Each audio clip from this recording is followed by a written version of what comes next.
एक व्यक्ति भागते हुए, हाफते हुए पुलिस थाने जाता है और जाकर बताता है कि साहब, मैं लुट गया, बर्बाद हो गया।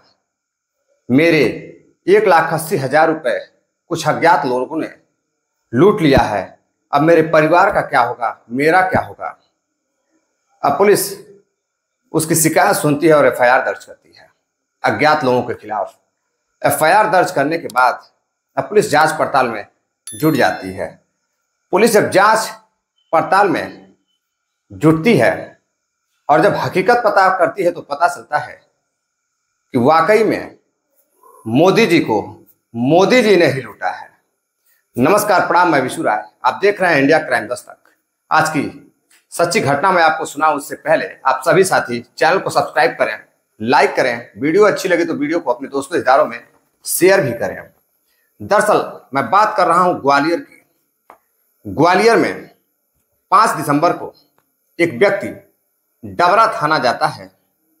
डबरा के देहात थाने में जाता है। देहात थाने में जाने के बाद वह हाफ रहा था, रो रहा था।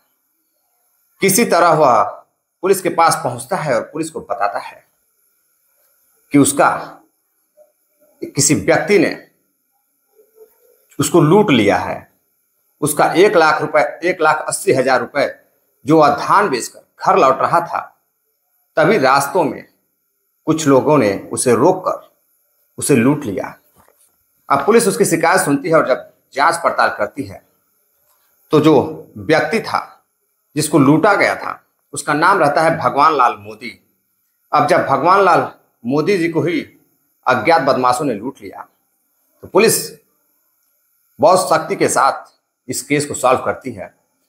और भगवान लाल मोदी बताते हैं कि जब वह 5 दिसंबर को डबरा देहात के एक जगह में अपने ट्रैक्टर ट्राली से शाम को घर लौट रहे थे अपने साथी मिथुन के साथ, तो जब वह आगे बढ़ते हैं तो एक सुनसान जगह पर सड़क के किनारे एक व्यक्ति लेटा हुआ था।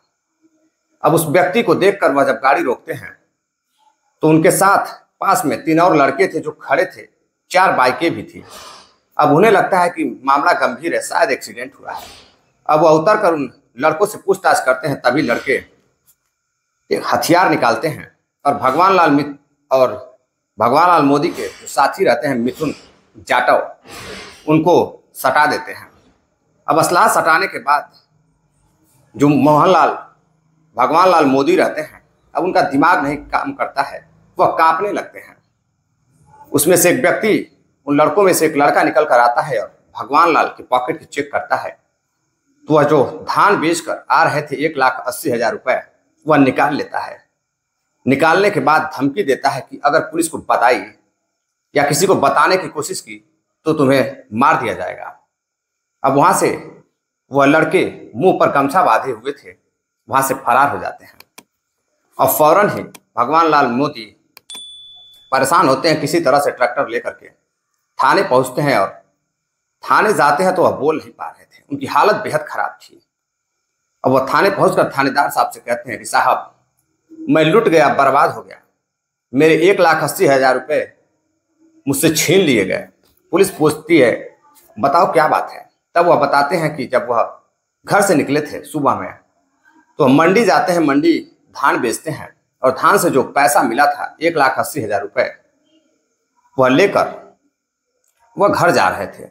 शाम का समय था, करीब 6 साढ़े 6 बज रहा था। धीरे धीरे अंधेरा हो रहा था।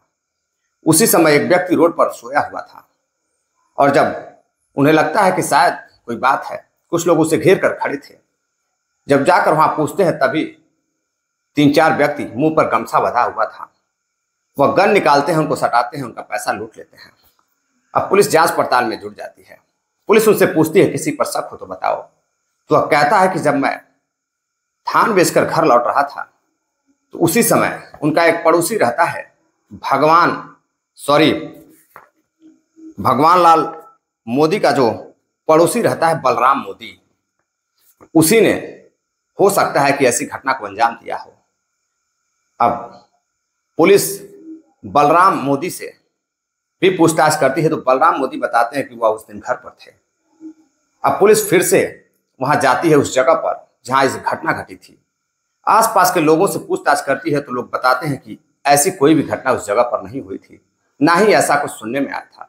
अब पुलिस सीसीटीवी फुटेज निकालती है उस रास्ते की, तो उसमें कहीं भी कोई भी अपराधी बाइक से भागते हुए नहीं दिखाई देता है। अब पुलिस को शक होता है। पुलिस फिर से भगवान लाल मोदी और उसके मित्र मिथुन जाटव को बुलाती है। बुलाने के बाद दोनों को अलग अलग जगह बैठाकर सख्ती से पूछताछ करती है। तभी जो भगवान लाल मोदी रहता है वह अलग बयान देता है, और जो जाटव रहता है मिथुन उसका साथी, वह अलग बयान देता है। अब दोनों के बयान अलग अलग थे। अब पुलिस शक करने लगती है। शक के बुनियाद पर दोनों से पूछताछ करती है। जो भगवान लाल मोदी रहते हैं और जो मिथुन जाटव रहता है, अब दोनों से जब पुलिस अपने आपे पर आती है और अपनी आखिरी जांच, आखिरी पूछताछ करती है, तो जब भगवान लाल मोदी रहता है वह बताता है कि साहब, मेरा जो पड़ोसी है बलराम यादव, मेरा 5 बीघा जमीन कब्जा करके बैठा हुआ है, और मैं जब घर से लौट रहा था तो मेरे दिमाग में, जब मंडी से मैं लौट रहा था तो दिमाग में एक बात आई, क्यों ना इस पैसे को रखकर उसको फंसा दिया जाए और वह जेल चला जाएगा।